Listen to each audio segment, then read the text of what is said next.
This is the Say It Can't Gamer, and you are live with the MMAHOLE! Mixed Martial A-Holes! MMAHOLES, MMAHOLES, MMAHOLES. You like to be a mixed martial A-hole. MMAHOLES, MMAHOLES, MMAHOLES, MMAHOLES, MMAHOLES. No way.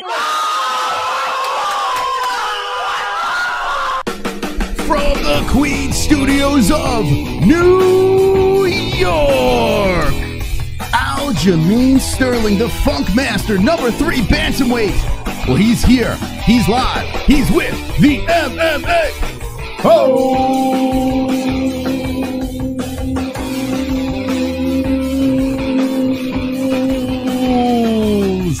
Yes, ladies and gentlemen, boys and girls, it is a special show. We are on a Thursday, a special show. Jesse, you excited for the show? Stoked as always.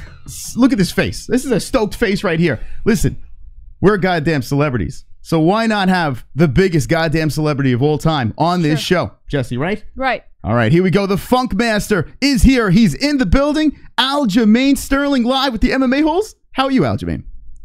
What's up, guys? I'm doing all right. Thanks for having me. Thanks for coming on here. It's good to see you again. The last time you were on this show, you haven't lost. You haven't lost since you were on the MMAHOLES last, so this is exciting. I think we're your good luck charm. I like it. I think you're right. So now explain to everyone, I mean, you're traveling all over the place. You had a big win against Jimmie Rivera, and now here you are in Hawaii? Yeah, it was kind of I don't want to say a last-minute thing, but I've been meaning to come back here since 2016. That was the last time I've been here, and I just like it out here. It's nice. The weather's nice, especially around this time of year. Get away from the cold. And I get some good training in, especially with the champ, you know? Well, now that's the question I think everyone wants to know. You're training with Max Holloway? We actually worked out today. We did a couple rounds of MMA wrestling, and I got to work with some of the other up-and-coming guys and some of the other guys in the UFC as well. Wow, that's good stuff over there. Aljamain Sterling live with the MMAHOLES, number 3 Bantamweight. I mean, since we last spoke to you, you were on fire then, and now you're like, I'm going to go for the belt. This is my time. And you've 3 in a row. You rattled off 3 wins in a row. The last one, super impressive. Jimmie Rivera. A lot of people were counting you out in this fight. The grudge match, you get the win. So talk to us about that, the whole Jimmie Rivera experience. It was cool, man. You know, it was a fight in the making for like 6 years now. We were both Cage Fury fighting championship champions. We were both... Oh, shoot. You can't stop this being we got a donation coming in. Motherfuckers. And let's see who this is. Thoughts on a guy like Till cutting all that weight every fight? Thoughts on the advantages of guys that don't cut weight like Colby Covington or Gastelum? All right. They seem to have great chins. Thoughts? Go Islanders. Go Islanders. Are you an Islander fan, by the way? Let's go Rangers. I'm a New York fan. All right, fair enough. What are your thoughts on this? The cutting weight situation. It's tough, man. It's got its advantages. It's got its disadvantages. Based on what the person was asking, you look at a Colby Covington. Yeah, he's tough. He's durable, but that's being tough and durable can only last you so long in your career before you start running into a guy like a Usman or a Tyron Woodley. Those guys are big, man. They're strong. If he was taking those punches from those type of guys, I don't know if that fight goes very long. It's a little different when he's going with guys who aren't high level wrestlers that can't stop his takedown, but he's taking a lot of punishment in that process of doing that. So, and then you got the bigger guys. You obviously see the clear advantages with like Darren Till versus Cowboy Cerrone. Cowboy Cerrone did good when he went up to 70, but when he ran into a Darren Till who was the bigger, stronger man, you kind of see what happens. You know, it's kind of a give and take, and I really think it's all about styles, and you know, styles make fights. So that's the best way I could put it. That's why I'm at 135 and not 145, because those guys are big. They got much bigger frames. I could do well with some of those guys, but when it comes to guys who can stop the takedown and land some shots, my power meter starts to go down. That energy bar, that health. You know, so that's the way I try to look at it. So what do you walk around as, like, on a daily basis? Well, today, after this morning, I left practice 157.8. I'm pretty sure I came out here about 63, 64. So I've lost a good amount of weight so far. So that's pretty good. I'm trying to lean back out, but I do walk around like 62, 64, sometimes 65. The heaviest I've ever been was like 68 and a half. And now you're fighting 135, and it seems like that you're a professional. You've never missed weight. Some of these other guys, we hear it all the time, like, oh, what do you think about these fights? Look at these guns. I mean, yeah, you don't mess around here. This is Strong Island, right? Is that what we're talking about here? Yeah, for sure. You know, as a professional, you gotta do your job. Half the job, half the battle is making weight, and if you can't mentally make weight, like just being mentally tough enough to do that, then I'm not sure if you're in the. I don't want to say you're not in the right sport, but that shit catches up to you. Sure. Now we're Aljamain Sterling live with the MMA-HOLE 17-3-0, and it's pretty interesting. Now we were just speaking about the Jimmie Rivera situation. You said you had a little bit of history with him, and now here you are with a win over him. Talk about that. Yeah, I was saying 6 years in the making, both champs, Ring of Combat champions, Cage Fury champions, and that match was supposed to happen. And you know what, man? He said I turned him down a ton of times. There was one time that I remember specifically down, and it was coming off of a shoulder surgery.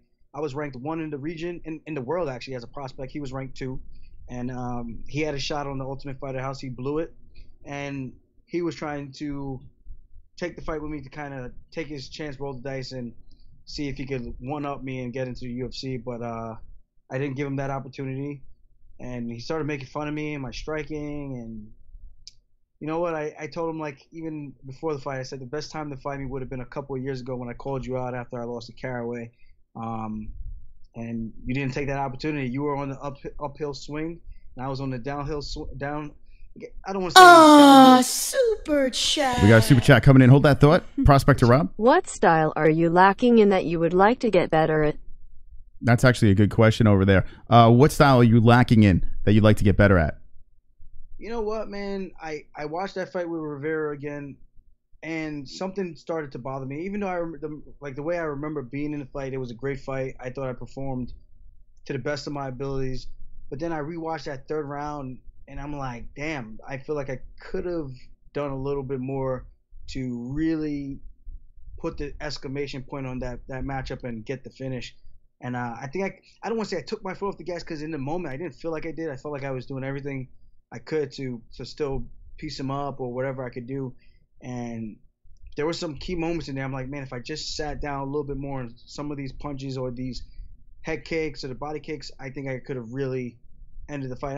I think that would probably be the thing that I want to really work on, is getting that standing finish, or I don't want to say killer instinct, but I guess killer instinct, just on the feet when it comes to striking. When it comes to the ground, I take you down, I'm beating the shit out of you. That's I don't think that's any type of mystery at this point, but I'm still figuring it out on the feet. You know, I'm doing well. I'm showing people that I can strike and I can wrestle. I can do whatever I want to do, but I think to be able to finish fights on the feet, that would be the next evolution of my game. I thought I was going to get it, and then he spit his freaking mouthpiece out in that second round. Yeah, I sensed some frustration during that fight over there. I mean, it looked like what a grinding fight. Jimmie Rivera is no layup. I mean, his resume speaks for itself. But what you did to him in that fight was super impressive. A lot of people have been counting you out. Brett Johns, Cody Stamen, Jimmie Rivera, and you're shutting everyone up. How does it feel now? Do you feel like with this momentum, is this a new Aljamain Sterling? Oh yeah, 100%. I think that's a pretty good freaking resume if you ask me. But yeah, man, the closest guy to beating Jimmie Rivera was who? Pedro Munoz, and even that Pedro Munoz got dropped. Rivera hurt him a bunch, and you look at the fight with me and Jimmie, he couldn't even, you know, just calling it what it is, he really couldn't even land a clean shot on me. So I like where I'm at right now for sure in terms of my overall skill set. And I just want to keep getting better and put on Oh, we got a siren over here. Let's see this donation has to say. It's from Vlad. In between rounds, do you look for things to motivate you while you're in there, or Matt? Serra yelling, "Let's go all Joe," in a thick Italian accent enough. Also, I hope Ali puts a bullet in Kolb's dome. Oh my God. That's some way to end the donation right there. Yeah, talk about your corner. I mean, you have some impressive people in that corner with men. Ally Quinta, you got Matt Serra over there. Who is the loudest person in your corner? Oh, 100% Matt Serra. You could hear him across the arena, huh? Yeah, there's no topping that Wow, they love you over here. Hold on a second. Another donation coming in. Uh-oh, this is TJ Dillashaw. Uh-oh, look out here. The stoppage in your loss to Marlon Moraes was way too early. These refs suck. Oh my God, TJ didn't like the stoppage. What do you think about that? That burn. That's a stake to the heart, TJ. It's messed up. Now, what did you think about that stop with TJ and Henry Cejudo? And I want to get your thoughts on the whole Cejudo situation as well. Wait, was that question? Was that? It was a joke. Well, it was a joke about your stoppage. I mean, that was pretty vicious over there. That's what I thought. Yeah, and TJ Dillashaw, he didn't like it. He thought they stopped it too early. Aljo, do you think they stopped it too early for you? You know what, man? They stopped it too early, but I don't think that position was going to get any better, to be honest. It would have just been the exclamation point. You got a world-class Olympic world champion on your back throwing those punches, and they might look like short shots, but they are coming in hard, they're coming in fast, and they're coming in violent to do damage. Yeah, TJ wasn't completely out, and I get it. As a champ, you probably want that chance to fight all the way out of that position, but I will say I do not think that position. I don't think Henry was going to let up at all. I mean, those shots were pinpoint accurate. Every time he looked like he was coming back, another one put him right back down, and it looked like he had his eyes, like his legs went from underneath him. I think the fight was done, but it could have gone. Oh, we got another donation. Let's see what we got over here. This is One Shot Coop. 2 questions for y'all. How many Keebler elves do you have hiding in that fucking fro? Would you still like to fight Garbrandt? I think you have the best fake chain in the fight game right now, by the way. Oh, come on, man. Well, there's a bunch of questions in there, Aljo. Yeah. Well, to answer the question, there's no reason for me to fight Garbrandt right now. It does absolutely zero for me and does a lot for him. It would still be a fun fight for me to smack him in the mouth. Super chat. Wow, they are coming in hot here with the super chat. Big Give Ebony me Honey that Buns. boy. I want to eat his cute black booty baby chick. That's from Dude, Big. what is going on with these guys? This is absurd. Yeah, this show. The last time you were here was like a year ago, and we've grown significantly. And the knuckleheads that watch this show, I can't even describe the shit that goes on. So I can't even apologize anymore. I don't even know what happens Just here. imagine every single one of them with mental illness of some sort. Mental illness for sure. But yeah, this whole Cody Garbrandt situation. Before the last fight, you were calling out Cody Garbrandt, and you were like, Colby! "It's Colby Covington! Holy shit!" All right, hold on a second. We got a This is from a Jessica G. I want to see the Funk Master fuck Cody Noche and Garbrandt up. Make it happen. Well, all right, so there we go. There's a good segue. We were discussing Cody Garbrandt over here. Jessica G would like to see you fuck him up. A lot of people would like you to see you fuck him up. But after his last couple of fights, his fall from having that gold, I'm assuming there's no interest in that fight? Nah, I don't think so. You know what, man?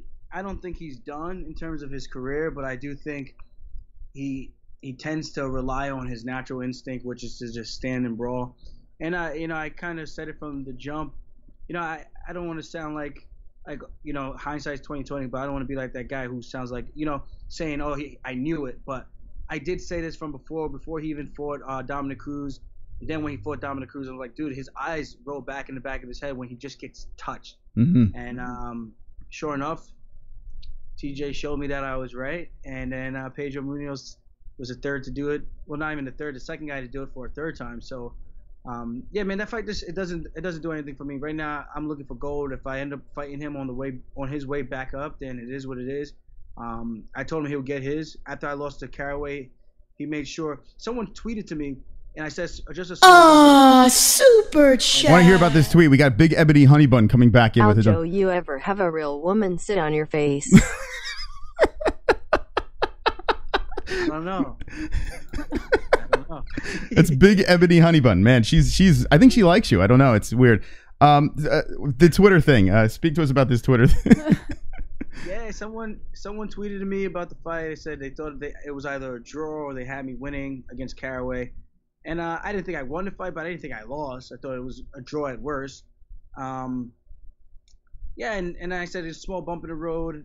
Right now, Cody's on top because they said they would like to see us fight or something like that.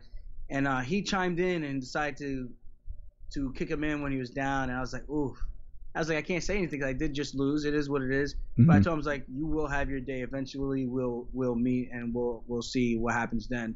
And he said something along the lines of Caraway broke you, and he had his fair share of words towards me. So I made sure I dished it back out when he lost. And even after this fight, I actually messaged him. I told him, I was like, you know, you did something I haven't done before, which is become a world champion, something I'm still aspiring to do. Small bump in the road for you. You'll be back, and I look forward to still meeting you inside the octagon one day. So, yeah, you know, at the end of the day, man, I always say this is a brutal sport, and we all got the same goals.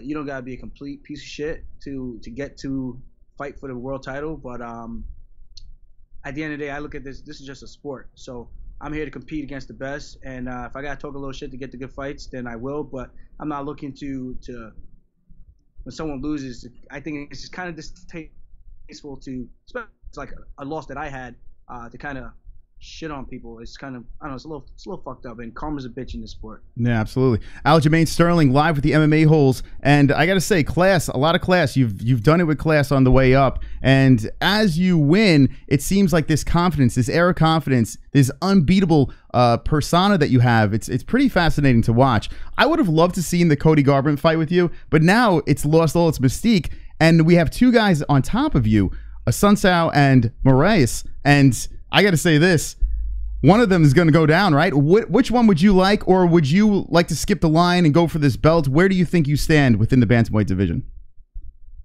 In a perfect world, something happens and I end up being the guy who jumps in for a world title fight. I end up winning the belt, and then I get the rematch with Marlon Moraes. But he's not going to be able to fight for a long time because I know they're going to do TJ versus Cejudo too.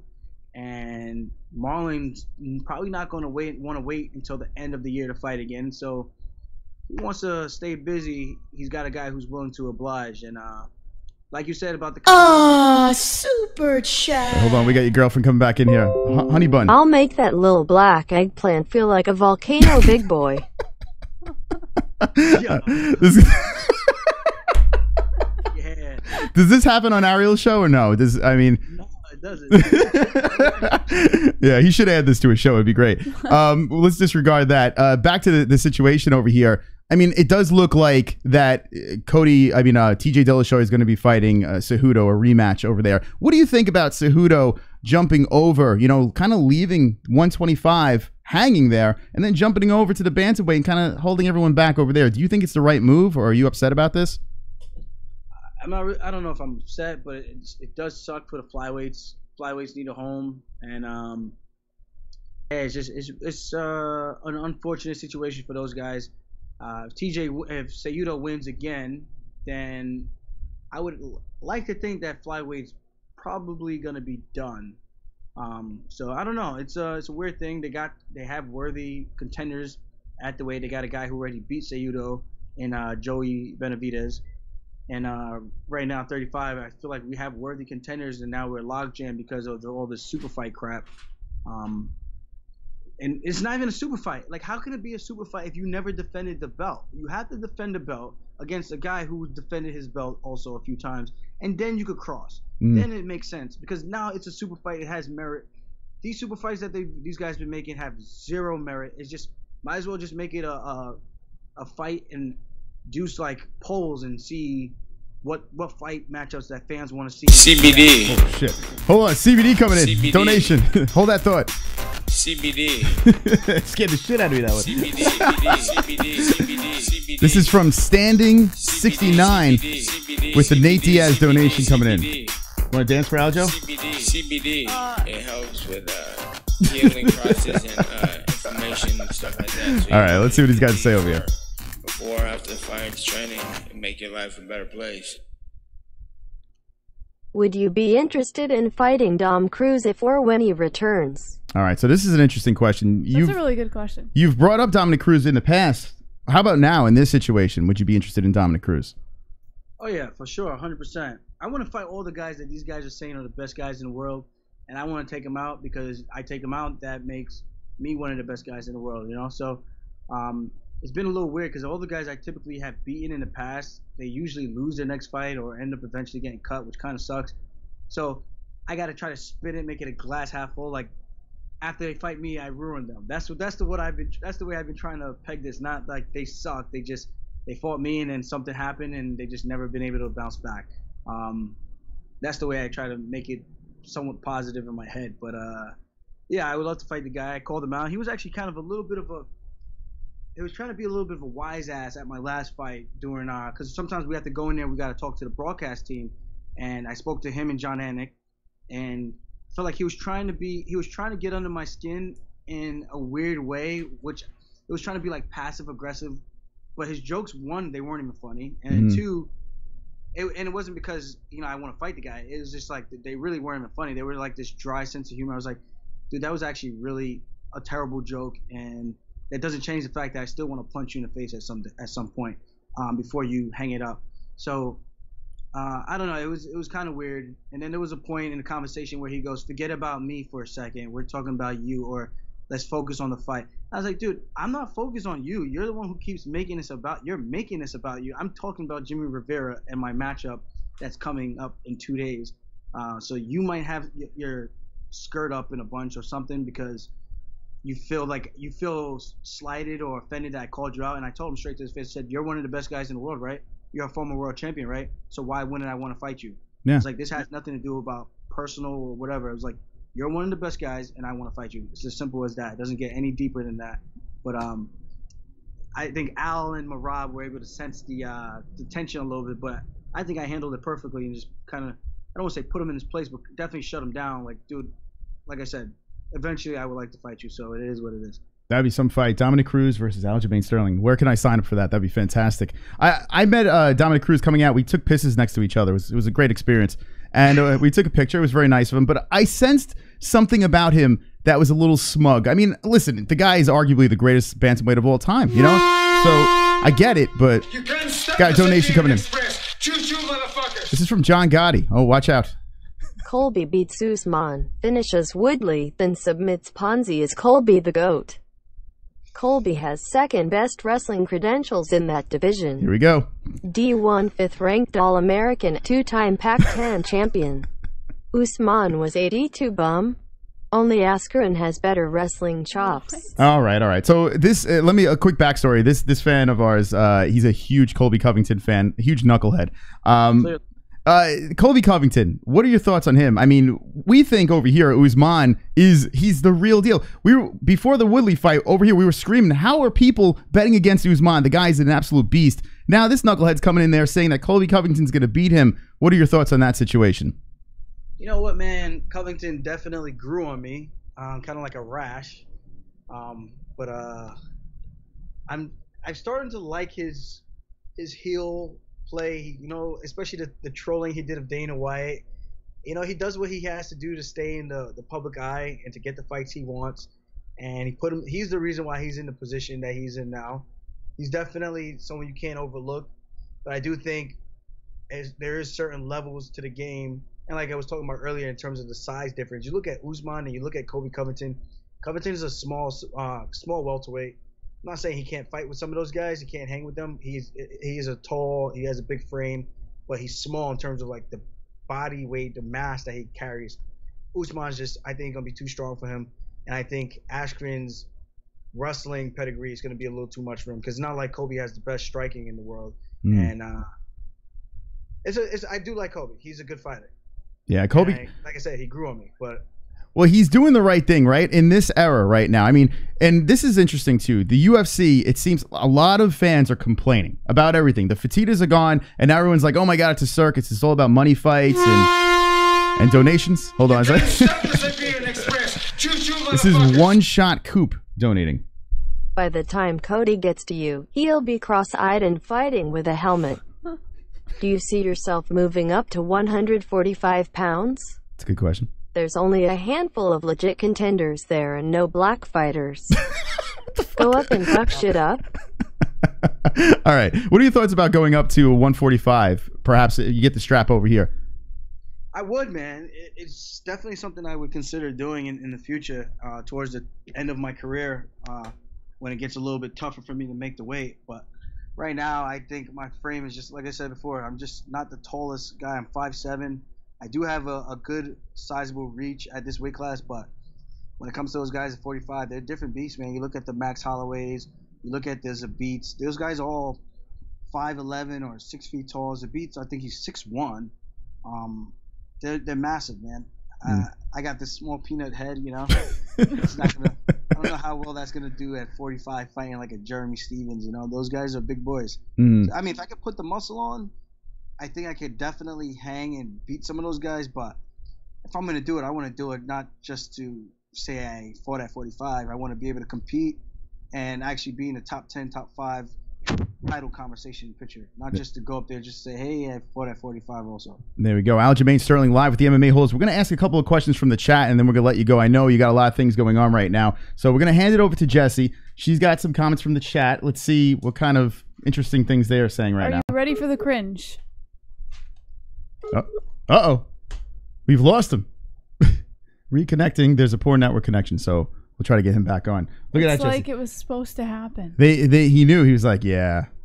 Chat room, we got to answer those questions. Hopefully we can get him back on the line. This is reconnecting. There's a poor network. So you there? Oh, there we go.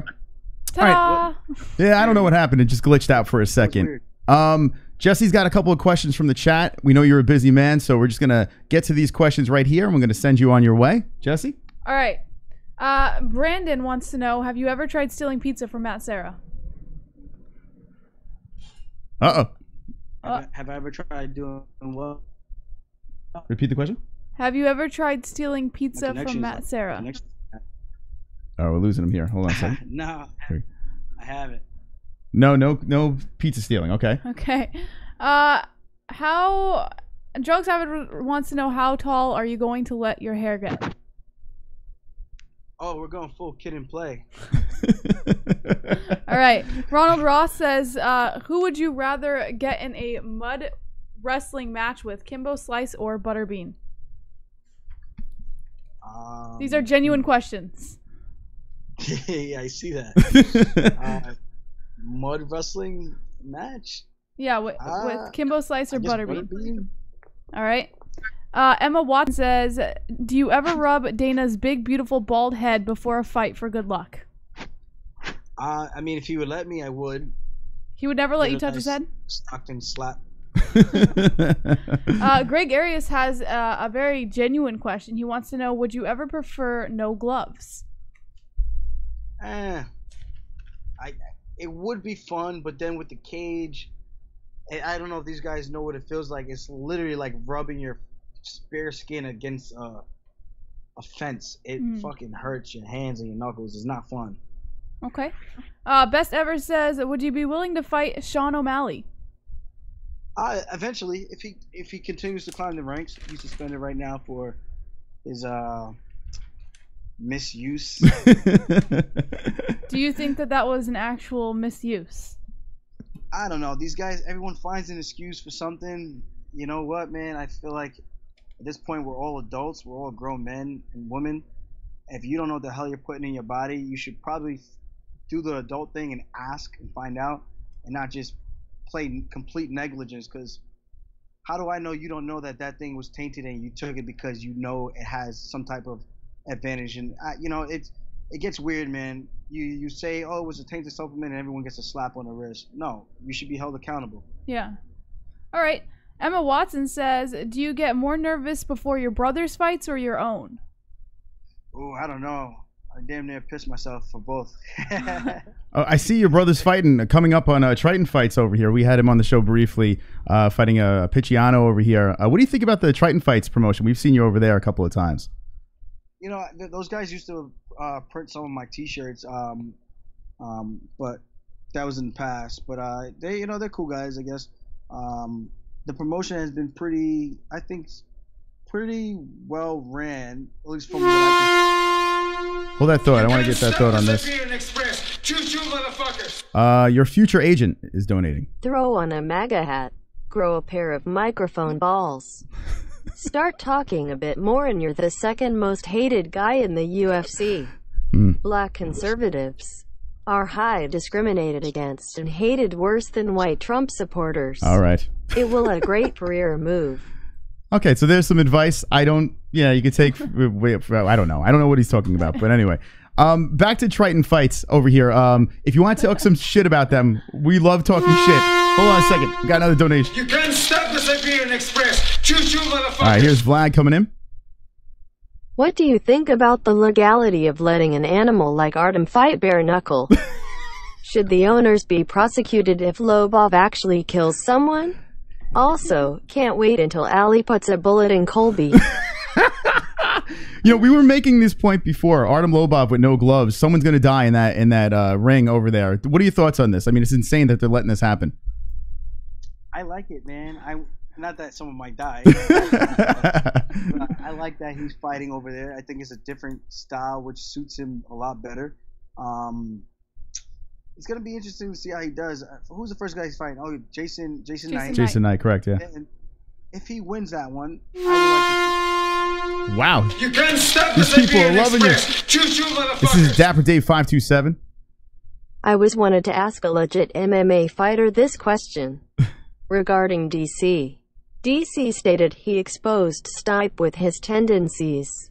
If John Jones exposed DC for his tendencies, how does an MMA fighter train to stop those tendencies as not to have it as a weakness? It's actually a pretty good question over there. That was a long question though. DC stated he exposed Stipe. She's gonna repeat it right now.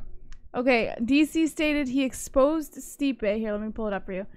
DC stated he exposed Stipe with his tendencies. If John Jones exposed DC for his tendencies, how does an MMA fighter train to stop those tendencies as to not have it as a weakness? Well, I would like to think the first thing you got to do is be real. You have to have coaches who are honest with you, and you have to watch your own tape and break down your fights as if you were someone that was going to fight you. And this way you can try to pick up some of the things that you would possibly, like if I'm watching myself, I'll go, oh, right there, I probably would have caught him, which is myself, or he messed up here. If he does that in the fight against me, then so on and so forth. I think that's the best way to do it, where you can get an accurate, honest assessment. But it's kind of hard to do that, to be able to separate yourself and look like subjectively and give an honest opinion and feedback. But I do think that's the best way to go about it, because you'll get a lot of coaches, you get a lot of people who kind of just tell you the fight was great. Like, even though I know my fight with Rivera was good, it's the same thing I started off with. It's like, I know there was a couple things I could have picked up on or done better, and it's just that way. I feel like that's why for every fight I progressively get better. To stop tendencies, it's hard unless you're training nonstop on how to avoid that. Where, say for instance, I smelled blood and I was going after Rivera, and I got a little sloppy with my left cross, my left hook, and I was throwing it a little wide, and it was dropping all the way down to my far hip. And I was watching the tape. I was like, dude, that could have been so bad had this guy been able to slip the punch and fired back. You know what I mean? So when you see that, now I got to go back and assess that situation where I'm doing cage drills, keeping the guy against the cage, and when I'm looking for the finish, I got to make sure I'm touching, keeping my opposite hand close to the chin, kind of like TJ did against Barral the first time when he hit him with the standing finish. Everything was nice and tight, crisp punches. He wasn't loading up, and I could have done something similar. But I got super excited to try to get my first standing TKO. So you know what I mean? So it's got to be like some type of balance, but you got to be able to, like I said, separate yourself and see where you can improve and those type of things. John Jones did a very good job catching DC with that head kick, because he does that a lot, where people will throw punches at him and he'll kind of paw, and it almost looks like he's trying to like evade the shot by pushing his hands out and then ducking in for that single leg and looking for that high crotch lift, or just any way to get into the clinch and initiate the dirty boxing or some type of clinch. You can't stop We got a donation coming in. Choo-choo, motherfucker. This is Real coming back in. Hey Aljo, I'm so honored at the fact that I was referenced while you were on air. I'm gonna go jack up to the thought of sitting on your BBC. Because Latina hookers bore me all of the sudden. Yeah, gayness. Don't tell Kevin from Chicago. All right. That's real. That's our Colby Covington, our resident hooker getter and Colby Covington supporter right there. Real. Listen, Aljo, we can spend hours with you, but we know you're a busy guy. If you're ever in the Queens area or down the road, we should get you in studio one time. What do you think about that? Have an in-studio interview. Come by. Maybe we'll have a couple of beers and hang out. What do you think about that? That could work. All right. Well, we'll touch base on that. Thank you so much for coming on. We really do appreciate you coming on. We have another donation coming in over here, and then we want to get a shout out to your sponsors in a second. As wow, people are just coming in like crazy. Triton Fights is coming up. Are you going to be at the Triton Fights with your brother fighting or no? Yeah, for sure. Oh, awesome. So we'll see you over there. We'll be cage side rooting him on. Super chat. Super chat coming in. And this is Patney 186. And that Serra coach Cody Garbrandt did not stand and bang. He's lost me too much money. You're a beast, Aljo. Get that belt. What do you think about that? Cody Garbrandt, do you think that he's going to leave Alpha Male? I don't think so. I think his team is the reason why he's gotten there so quickly. You know, Uriah Faber pushing him and all those other guys. I do think he just needs to utilize all his skills and stop just relying on the one-shot kill because this is the third time. Super chat. And last donation coming in. This is Brazilian American Patriotic Aljo, a good man, kick him in the mouth and love America. There you go. So it looks like they love you over here. America. All right, Aljo. Listen, you were a good sport, and hope you have a great time over there in Hawaii. Tell Max Holloway we said hi, and we're looking forward to your next fight. Thank you. I'm excited. I don't know what's going to happen or when it's going to be, but I can't wait. We got to talk YouTube too, man. You have a YouTube channel. Plug your YouTube channel, your podcast. Now would be the time to do that. Oh, yeah, for sure. Definitely shout out to my sponsors from Trendy Butler. They're the ones who styled me up for my last fight. It's like a monthly subscription service. Like $65, you get some pretty solid clothes. Every month you get a special box order. And High Performance Nutrition. Those guys are third-party tested, so you will not fail via USADA. And you guys can check out some of my gear, my merchandise, AljamainSterling.com. Check out my podcast, The Weekly Scraps. Oh, yeah. Let's go. Aljo, thank you again for coming on. Appreciate it. And looking forward to the next what's to come. That belt. Let's get that strap. Yeah, for sure. Hashtag get the strap. There you go. All right, Aljo. Be good. There he is. Aljamain Sterling on the MMA-Holes. Jesse, what do you think about that? I had to scratch my nose that entire time, and I didn't know if it would be rude to do it. So I'm like sitting here like going like this for the last 5 minutes. I tell you what, I can talk with him forever. I really could. But the guy's in Hawaii. He's training. He's exhausted, and you guys put him through the mill. I mean, seriously, what the fuck? Good sport, though. I mean, he is. Even with the donations and stuff, he's a good sport. And I think that was a pretty good interview. I mean, we got a lot of information out of him that we haven't heard. I mean, he hasn't had many interviews that I know of as of late. So yeah, I mean, he was on ARIEL after his last fight. He was talking about Cody Garbrandt. Cody Garbrandt takes the loss, and that's it for that. And if you look at the rankings, I mean, it's pretty much. I mean, here his last 3 fights. Brett Johns, who's undefeated. Cody Stamann, who a lot of people are high on, beats him. Jimmie Rivera, beast, beats him. And now he only has 2 people in front of him to get to that belt. And both of them he has lost to, Asunciao and Marias. It's time. It's the Sterling time. It's the Funkmaster time. It's exciting stuff. And who knows? If someone drops out of one of those super fights or whatever, that super fight's happening, you know, the Funk could be thrown right in there, right in the mix. Mm-hmm. So that's interesting stuff. Let's see what the chat has to say, and then we're going to wind this down. Oh, by the way, before we do that, 50 likes.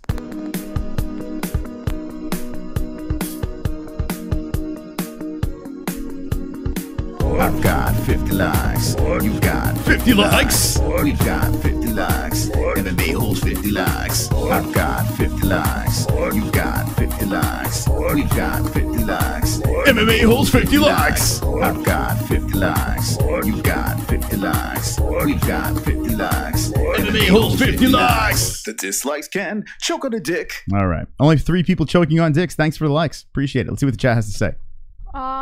Talk about Fergie dying to know what Moss and JBH think. Says Fergie dying. Brian Roger. Two says awful song. Evan Aguilera says I fucking love you. Damn, 50 likes, nice, as the Sega Camp Gamer. He's definitely a good man. Aljo says Brazilian-American patriotic soldier. Colby Williams, not the fucking Pulse nightclub music again. This is awful. This is Scott Wakeling. All right. Anyway, if you just missed it, Aljamain Sterling was on the show. Run it back, check it out, and let us know in the comment section what do you think it should be next for the Funk Master. And let's see, man. He doesn't lose. Ever since he's been on the MMA holes, he doesn't lose. We'll probably be seeing him at Triton Fights in a couple of weeks with his brother fighting over here. And let's throw him up. He's got a tough fight, his brother. Here we go. Picciano versus Sterling. So that's happening at Triton Fights. So there you go. April 12th. We'll be talking about that. Thank you very much for watching this special stream. Thank you to Aljamain for coming on. And Jesse, look them in the eyes and say those magical words. I got to put it on you, though. There you go. Don't be an a-hole. Be an MMA hole.